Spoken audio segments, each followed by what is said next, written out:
Pokemon has 18 types, but it hasn't always been like that. Ah, we did it. 15 types that are super balanced and creative. Greg, what are you doing? Oh, just buffing the psychic type. What's that? It's a new type from corporate. No, not that, that. Hi. Okay guys, fresh ideas. How about the sound type? Ooh, that's cool. What else? What about the light type? Okay, keep cooking. How about the fairy type? You shut up, Greg, and keep your wannabe psychic type ideas to yourself. Yeah, Greg, why on earth would we add a fairy type when we already have a psychic type? To make it stronger than dragon types? Excuse me? That's absolutely brilliant! Get this man a raise! So the idea of Pokemon adding a new type isn't completely ludicrous. In fact, the community has been practically begging for a new type since this thing's release. So today, let's take a look at a few fan favorite Pokemon types, propose a compelling case onto why they'd be a good fit, and also why it would probably never happen. Oh, and let's make some cool new moves and give some Pokemon a retype, because that's what we do here. As always, be sure to let me know what you guys think about these ideas in the comments. First, let's start off with the most popular fan favorite, and that's the sound type. Now, right off the bat, see what I did there? This is the type that's most likely to work in Pokemon because 1, we already have a subcategory for the type with moves like Boom Burst and abilities like Punk Rock that interact with sound-based moves differently than with other types. And 2, it could retroactively give many old Pokemon the new phone who it is effect, kind of like what the Fairy type did, which could then potentially liven up many boring Pokemon in terms of competitive play. However, even though it is the most likeliest of types, it probably won't ever happen due to a couple reasons. 1, when retroactively giving Pokemon this new type, how do you choose what type to get rid of on Pokemon? For example, it's pretty easy to say, oh yeah, let's give Exploud the sound type. Just replace the normal type. But what about Pokemon like Ludicolo, Vibrava, or Toxicroak? Which of their previous typings do you drop in order to give them this new type? It's honestly a tough question to answer. And 2, the most practical reason is because, well, the fans want it. And since when does Gamefreak actually listen to its fan base and give them what they want? Shots fired. But even though that might be the case, let's take a look at this new type as a whole. Competitively, it would need to shake up the type chart, and this is how I think it would do it. First, let's make the sound type strong against water, fairy, and electric types. Why? Because we need to humble 2 of the strongest types, and why not give the electric type a much needed second weakness? No more of that only one weakness nonsense. You're not special. While we're at it, let's make it resist steel, ground, and rock types as a nod to how sound waves travel through solid objects. Now, as far as its weaknesses, let's make it weak to poison, since studies show sound waves to move the slowest through gases versus solids. Look at me paying attention in science class. Oh, and also weak to dragon because, well, it's a dragon type, and I can totally see Gamefreak giving one of their more popular types a buff, especially right before the Gen 5 remakes with the dragon type legendaries. I mean, they kind of already did it with the release of fairy type. I mean, let's examine it. It's super effective against dark types, which in response made psychic types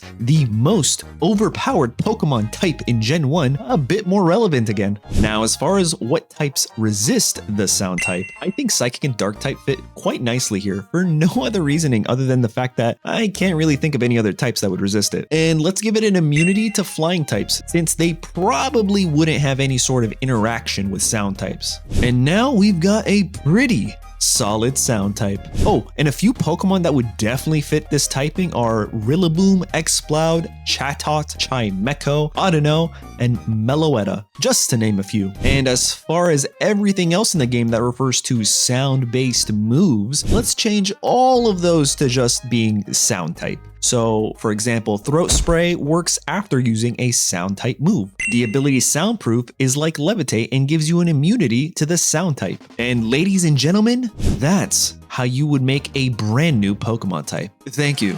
Oh, please stop. Now moving on to the not so asked for typing, and that's the magic type. Now, right off the bat, this one just feels like a subtype of Fairy, which is technically already a subtype of Psychic if you really think about it. However, Gamefreak does this regularly, case in point with the Psychic and Fairy typing as well as the Ground and Rock types. Like, they don't need to really exist. They could merge and just make one typing, but they are their own separate types instead. I mean, it's got a pretty good chance of being implemented in the future by Gamefreak, mainly because no one's really asking for it. And well, as we stated before, if Gamefreak does anything good, it's not listening to its fan base. Ooh, burn. But if we look at Pokemon like Hypno and Delphox and abilities like Magician, they all imply that magic could be an element in the Pokemon world. But how would it be different than Psychic and Fairy type? Well, just like the way Ground and Rock types are different, they would just pretty much niche down. Whereas Psychic types are all about psychic abilities and Fairies are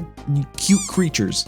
Magic would be all about spellcasting and magical powers. With this, you might see a ton of Psychic types just add on the magic type like Hypno. However, it would just be a complementary typing, kinda like how Geodude and Rhyhorn are both ground rock types, which seems pretty redundant. Now, I don't think any Pokemon would be strictly magic type unless it was a new legendary or something, but this would have some interesting implications in the competitive genre. For instance, if existing Pokemon are only adding or replacing a type for magic, then it's safe to say that it wouldn't be a strong typing. Let me explain. I think it would just be a magnification of the other two prime subtypes, with a few different aspects. For example, let's make it strong against Dragon and Fighting because Psychic and Fairy already are. But then let's throw in the Steel type because it's way too strong and needs a little nerf. As far as what it resists, let's just add those typings in reverse. Now for weaknesses. Let's make it weak to Bug and Ice, since again, I really only see this type being used as a way to balance competitive Pokemon. But while we're at it, let's add Magic type as another weakness, kinda like how Ghost type Pokemon react to one another. Now for what resists it, let's go with Dark and Poison, since that's its prime subtype's weaknesses. And for immunity, let's make it entirely immune to Fairy type moves. Why?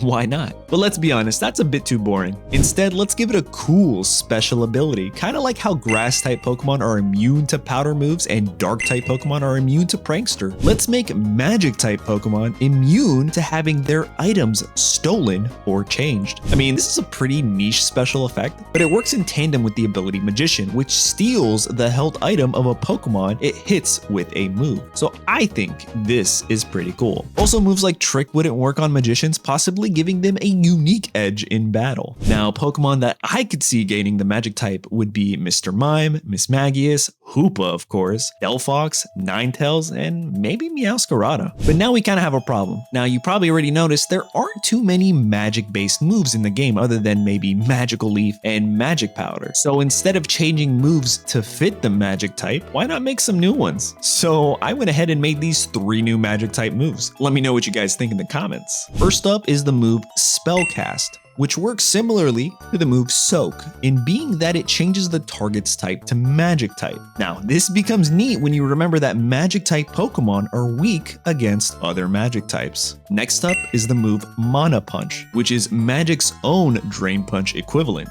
A great physical punching move that lends itself to sustainability. And finally, the super powerful magical burst, which is essentially a special damage in close combat. Just be wary on those stat drops. Alright, next up is my personal favorite concept for a Pokemon type. But before we get into that, just wanted to say thanks a ton for everyone who's been watching my recent videos, and welcome to all the new subscribers. Oh, and if you haven't subscribed yet, or even liked the video, this is a nice time to do so. Okay, you did it? Now for the Pokemon type that I want, but will most likely never get, and that's the Cyber type. Now you're probably wondering, Zotu, what the heck is a cyber type? well, it's a classification of cybernetic type Pokemon. And what that means is they're either inorganic or artificial Pokemon. So not just robots. Instead, this might be machines, half machines, or even man-made Pokemon. That's the part that's interesting, you guys. Man-made Pokemon. This means Pokemon like Ditto and Mewtwo would be part Cyber type. Also would totally make sense with Mewtwo's armor from the anime, I'm just saying. But let's get back into the type chart. Let's make it strong against Electric in a sense that it actually gets stronger when it's hit by electricity, as well as Steel and Fairy because those two types are just way too strong. It resists Electric, Poison, Steel, and Psychic, giving it some unique room to navigate the competitive landscape of Pokemon while also being weak to Water, bug, and grass types. Theme of nature, since cybernetic and inorganic is often thought of as its opposite. Oh, and let's also make those types resistant as well as the fire type. No immunities for this one. Now, as far as Pokemon, like I said, Ditto, Mewtwo would definitely be part cyber type, but also Pokemon like Porygon, Magnezone, Rotom, Genesect, that little gear-shaped Pokemon. Maybe the ice cream, I don't know. I wonder who else could fit. Oh, and let's also give the cyber type a unique ability. Let's make it immune to the secondary effects of moves that have a chance to inflict status afflictions. Now, that might be kind of a confusing ability, so let me break it down. What it means is, in order to, say, burn a Pokemon with the cyber type, you would need to use a move like Will-O-Wisp over a move like Scald, since Scald has the secondary effect of burning. However, Scald would still do damage, it would just never burn a cyber Pokemon. I don't know, this kind of made sense to me. It's a nod to them being the next generation of Pokemon and thus evolving the ability to resist certain effects. Although, it might be a little overpowered, I don't know. But now let's check out 3 new moves I made for the cyber type and we'll call it a day. First up is Glitch, which is an insane move, but please hear me out. It causes all the opponents to flinch and has a +4 priority. Now you might be thinking, what the heck? This is fake out on roids. But no, it's not. Trust me.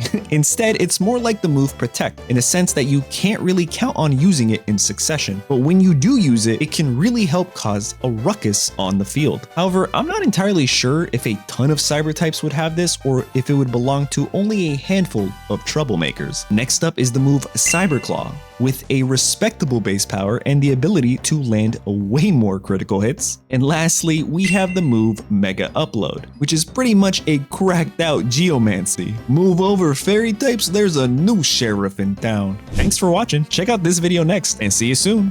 Bye.